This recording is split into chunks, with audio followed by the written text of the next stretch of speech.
Hello everyone, and so this is our week 9 lecture, and I have two topics that I want to cover today that I'm going to talk about. So the first thing that I'm going to talk about is I am going to talk about how we do details, or the kind of tools that we have to do detailing within Revit. So obviously when we're working on our projects, we can't really model everything. I don't happen to have bricks in this example model, but we don't model every single brick inside that wall. We actually end up modeling, we just say there's a layer of brick, and we don't say that there's individual bricks in there. If we tried to model every single brick or every single nail, every single kind of screw, if you tried to model all that, all of a sudden your project would be really, really, really hard to manage. So at some point we kind of cut that off and we kind of abstract things within Revit. So, but that doesn't mean that we don't need to represent them as architects. We always have details. So, for example, in this project, let me go to a view that I have some details in so we can show what we're talking about here. So, let's go to, we might do something like this. We might have a wall section like this where, perhaps the model geometry is good enough to get the point across, because we're never really looking this closely at it. This is meant to look at, oops, how about I do this? It's meant to look at like this, so to have a whole bunch of detail about what's happening down at this joint maybe isn't quite so important, or what happens up here at this point up here. It's not important in this view because we're just trying to show the overall wall, so the model geometry works just fine. So this here, this is, that's a modeled wall, and this is a roof section or roof family. And that works just fine at this kind of wall section detail or level of detail. But if I was to go down into here, I need more detail. I need to add some things in here to make this look real. So or make it look the way that I want it to communicate what I'm trying to design. I need to have more detail. So let me go back here for a second. So, at this level, it's probably okay to see just this, but there are sometimes, there's another kind of tool that we have that we've used a little bit in class, and that's the level of detail. So, if we didn't want to see the guts of that wall, I can go to the level of detail and I can change it to coarse, and then the guts will go away and some of the other things will go away. So, and if we looked at the roof, it probably did the same thing. If I go up here, right? So now the layers of that roof have disappeared, but if I turn the level of detail back on to medium, we get some more things that show up. So there is a notion of detail and adding detail to a view with levels of detail that families can have. So in this case, I was showing roofs and walls that have two different levels of detail, but of course we do have coarse, medium, and fine. So we have 3 levels of detail. Walls and roofs don't happen to have fine levels of detail, but you could conceivably make a family that does have that level of detail. So in the past I've made a window that shows with single lines in coarse detail, with double lines in a frame in fine detail or in medium detail, and then with the actual extrusion shapes and aluminum shapes that you might see on a curtain wall or aluminum window, that shows at fine detail level. So we do have some control by using this detail level control to get detail into our project, but there's always going to be some of these things that you can't necessarily build into the family. So that's where we go to these detail tools. So let me go back to that item here. So here you see some additional items that have been added in as details. So I've added in, text is clearly a detail type item or annotation item. So let me just hide this in the view. So let's hide that category of items, so all the text goes away. And I've also used some other things here. So you'll see I have, these a filled region here, and there's a few others. There's a filled region that does this insulation here and this sand here. So if I right click and I hide those in the view, I can hide that category, and all those go away. Actually, it took away a lot more than I really wanted it to. It also took away some line work, so there's also lines that I can get rid of. So if I select, actually let me undo this. Hang on a second here. I'll redo that step. Let me, let's do this. Let me ungroup this. And maybe it'll work a little bit better. Okay. Alright, now maybe it'll work the way that I want it to. So I had selected this filled region. So filled region is like hatch, and that's another tool that we have. So if I hide this, oh, it still takes everything away. That's okay. Let me ungroup this. Alright, and another thing that we have is we have just lines. So in this case, this is a wide line that I use. So if I hide this in the view, hide this category,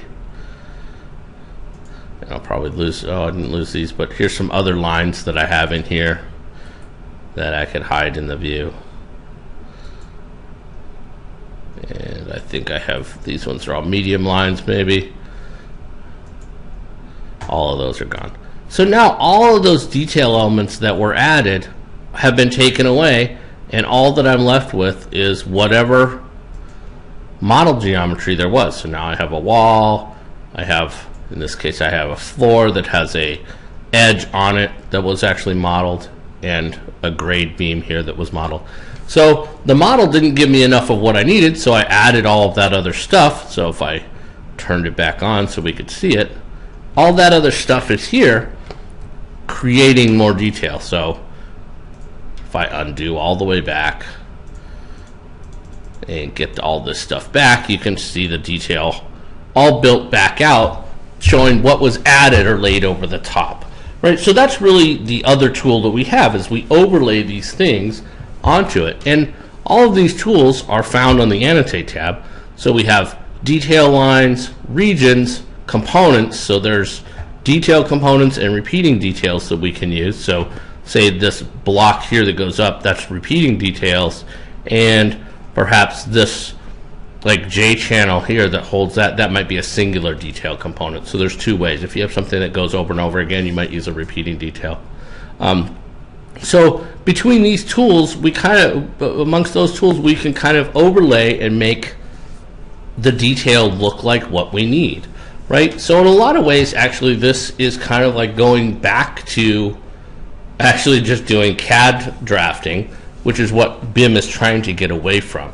So using detail tools like this is definitely something that's necessary, but we don't want to fall back and use it all the time. We want to try to get the most out of our model objects as possible. So I usually have like 3 kind of rules that I use to kind of determine whether I should model something or whether I can conceivably use detailing for it.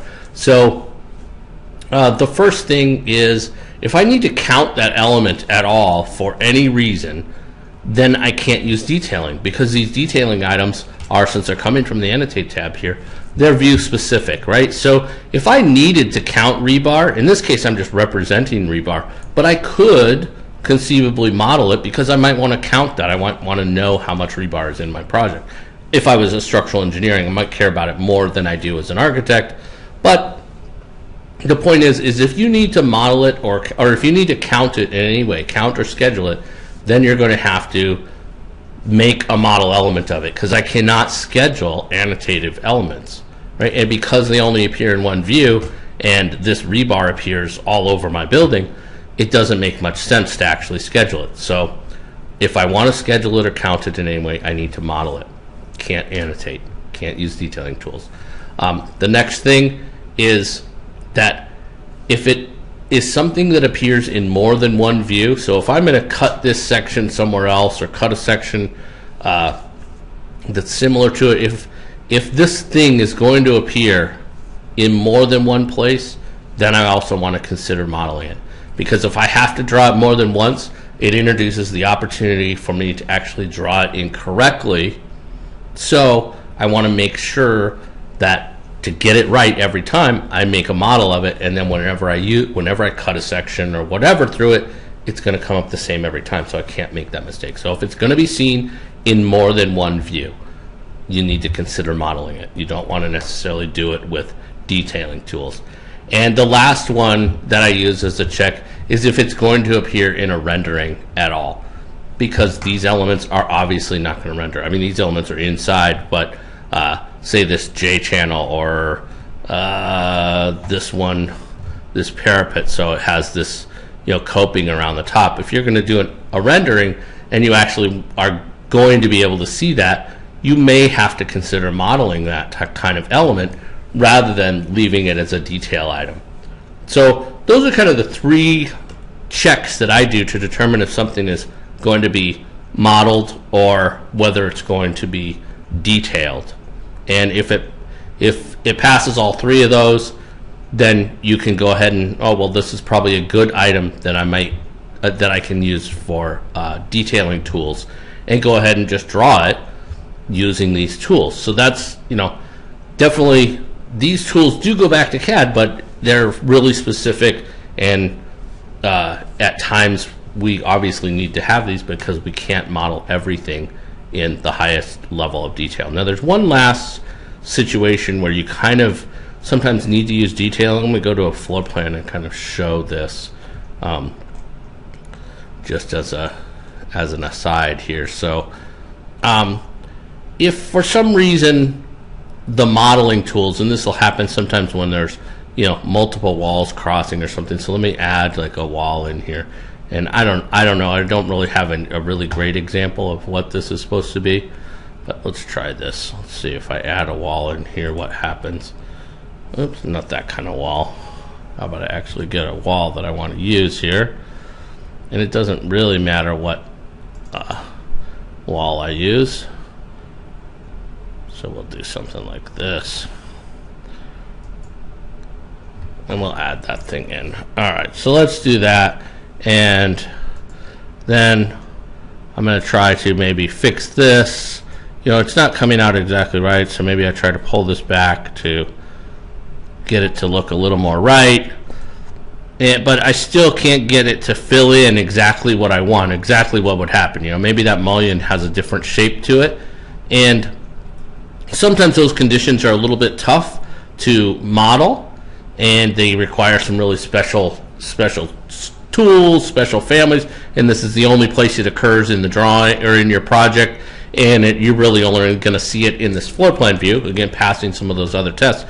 You can use detailing tools to solve something like this by doing something like this. So for example, I have this, and so first thing I'll do is I'll just create a masking region in this area to kind of get rid of, and I'm going to use invisible lines around the edge. You'll see what happens. So I'm just gonna blank this whole area out, or actually I only need to blank out this area right here, right? Just so I can get it to look right. And maybe pull it in a little bit tighter so I don't have as much work to do to fix this. So do something like this, and I'll finish that up.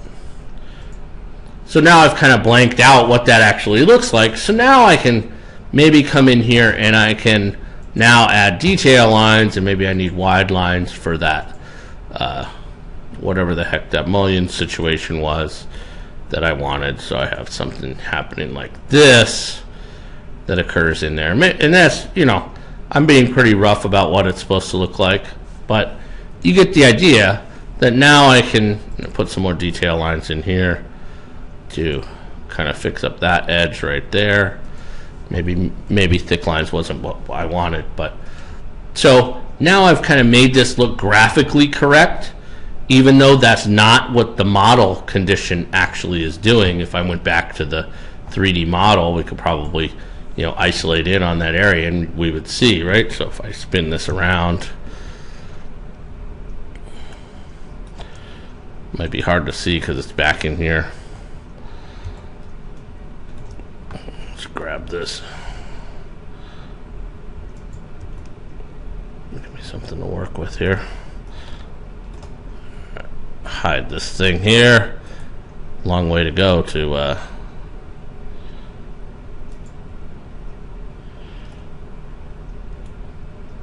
I need to hide this roof. Alright. So anyhow, that mullion condition is back in here, right there, and you can see it's still a square mullion, so it hasn't really affected this 3D view, but it's so far back in there, no one's ever really going to see exactly what that looks like. But in the plan view, you may end up seeing that, so you need to represent it correctly. So this is a way that you can use detailing tools to kind of cover up things in kind of a pinch. Now, if you're gonna, if you find that you're gonna have to do this in multiple locations, then it's probably worth your time investigating how to solve that as far as modeling goes, rather than leaving it to detailing tools, because it's kind of a stopgap fix, like you're racing the UPS guy or something, to get these drawings out that day, and then you want to go back and actually solve the modeling problem, so you're not leaving that stuff kind of hanging around. So that's kind of the long and the short of detailing tools, is that we use them to overlay and add the detail level that we can't necessarily completely model. And it is a lot like going back to CAD, but these tools are view specific, one time only kind of place usages, so it's not that bad because you're always going to be changing it in that one place, so it's okay to use tools like that. So that's it for the detailing tools. The other section that I want to cover this week with the lecture here is it's kind of a little bit shorter, actually. Even that one was already short, but this one is even a little bit shorter than that, and it's just thinking about Revit as a tool that requires some kind of sequencing, right? So let me explain what we're talking about, and let me close, or maybe I'll just open a new file, new project over the top of this one here, and start from my architectural template. So if I was working with a CAD-based tool, there's really no notion of sequence, right? I can kind of start with the floor plan. I could start with an elevation. I could start with a section. I could start with the roof plan, maybe. So there's no notion of kind of sequencing a project, because the lines don't necessarily care. If you can envision it in your mind, then the sequence doesn't matter. Where Revit, the sequence is a little bit more, it's not really prescriptive about, you have to start at the bottom and work your way up, but it is one of those things that it helps if you work within the kind of system that's expected. So Revit really has this kind of assumed sequencing that you're going to do. And the reason it's kind of assumed, or I say that it's kind of assumed, because if I did something like this, if I place walls and place them in here, so I do something like that, and then I go up to the second level and I place my roof and I put it up there like that. I place my roof and I finish that up. Because I placed my walls first, it makes the assumption that I want to attach the walls up to the roof. So I say yes, and it does exactly what I want it to, right? So those walls stop at the roof and don't come through. If I did it the other way around, so if I get rid of everything here, and I start on level 2, and I draw a roof, so I draw a roof, so now I'm working from the top down. So I drew a roof on the second floor, and finish that up. And then I go down to the first floor, and I probably am going to have to turn on an underlay just to be able to see the roof outline. There we go. And now I turn on some walls and draw my walls in. And I finish this up. So now I've drawn it in the complete opposite way that you normally would. Normally if you were coming to the site, you would draw your walls first, build your roof second. Because I've done it in the opposite order, now these walls come through that roof. They have no sense of where that roof is. That doesn't mean I'm completely sunk, right? I can still grab them, and I can still use the attach, and I can, if I actually clicked it, there we go, and I attach and put it onto the roof. So I can still come back retroactively and do that and make a change, but it helps to have the sequence down correctly because the tools kind of make the assumption that you're working from the ground going up. So like I say, this topic actually is kind of a tool to introduce some site tools, and in class I'll show you some site tools, and because we've concentrated on the building, not really worked on site too much. So I will also show site tools in class, but that's kind of the why this is here. Is it's talking about doing sequence, and floors are going to react the same way. A lot of times you want to have your walls before you build in your floors, because floors cut out from walls, and that action takes place by using the walls as a layout tool, right? So if I go back in to level 1, it won't happen here because but I can use the walls. So let me do this. So if I do floor, there's a tool to pick walls and quickly get all the walls to represent the edges of my floor. So it makes making that object a lot easier if I've done it in the sequence it's expecting me to. Doesn't mean you have to do that sequence, and it doesn't mean that some of these things aren't placeholders, right? So this was a generic wall, and I can use placeholders and come back later. We've done this a million times. I can choose later that that's a different kind of wall. So these things still are placeholders, and you still might go back in the sequence, but getting the placeholders in the right place at the right time helps build the model. So if you think about your models from the ground up, typically you're going to have an easier time, or not even necessarily just from the ground up, but in the sequence that the building actually gets built, you're going to have an easier time because a lot of the tools kind of make some assumptions about that sequence of project. So we'll go into this a little bit more, and we'll talk about site tools, like I say, when we have class. So I think that'll do it for the lecture today, and we will see you in class, and we'll see you next time. Thanks.